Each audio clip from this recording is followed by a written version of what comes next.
Basically, everybody thinks there's going to be riots likely coming in the next 5 years, and I think it shows they don't really know why they happened in the first place. They're just guessing. Because here's data on the state of race relations.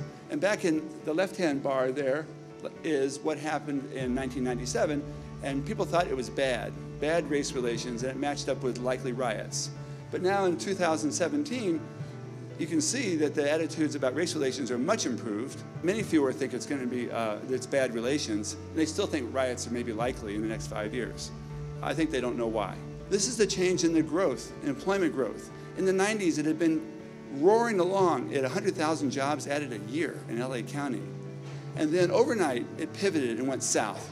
And that pivot point is immediately before the beating of Rodney King in spring of '91. What we have is a prolonged period here through the century of multiracial balance. All the growth is over age 65 and not much happening in middle age. So it puts a real premium on our young people, more than we ever realized before, because we really are counting on them. Among young people, ages 20 to 34, we had this growth of the homegrown.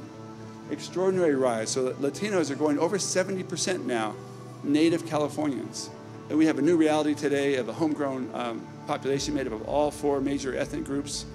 And now is the time when LA can truly become great if we invest in our young people. California has changed a lot in these past 25 years, but this complex interplay of forces that have shaped where we are today are playing out in every town USA. Today, Trump's criminalization of immigrant communities is reminiscent of Pete Wilson's California. We're all George Holiday. Videos of racialized policing are captured and broadcast on a daily basis. We, LA, California, have been there.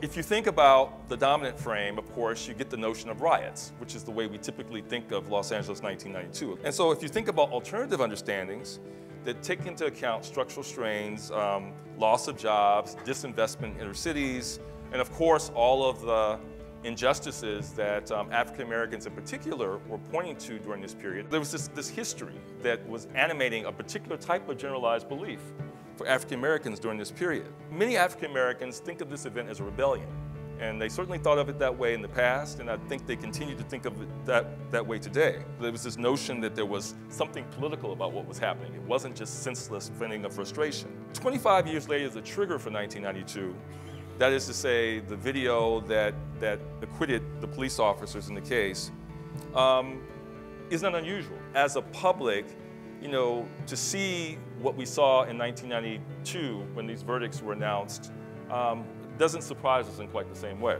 Koreatown is implicated in this narrative because of that question, where's the police, right? And so for 3 days, 3 long days, LAPD was invisible in certain neighborhoods and hyper-visible in others. So in other words, LAPD strategically decided certain neighborhoods were worthy of protection, other neighborhoods were not. And so the violence was allowed to continue unmitigated up South Central LA through Pico Union and to Koreatown. People were writing eulogies of Koreatown. Koreatown, LA is no more. One of the most amazing sort of frustration in 1992 was the lack of voice within the Korean American community. The community felt that the politicians, the city council members came around every election cycle for money and contributions, but they were nowhere to be found in this moment of crisis. The work that we've been doing over the last 25 years, I believe, has seen progress. We have had a progressive renaissance in Los Angeles since 1992. We've had some significant organizations that have grown, policies won, and coalitions formed. Look at LA today and California today versus where we were 25 years ago. Our job here is not to predict riots, it's to prevent them. And I think that that's hopefully the takeaway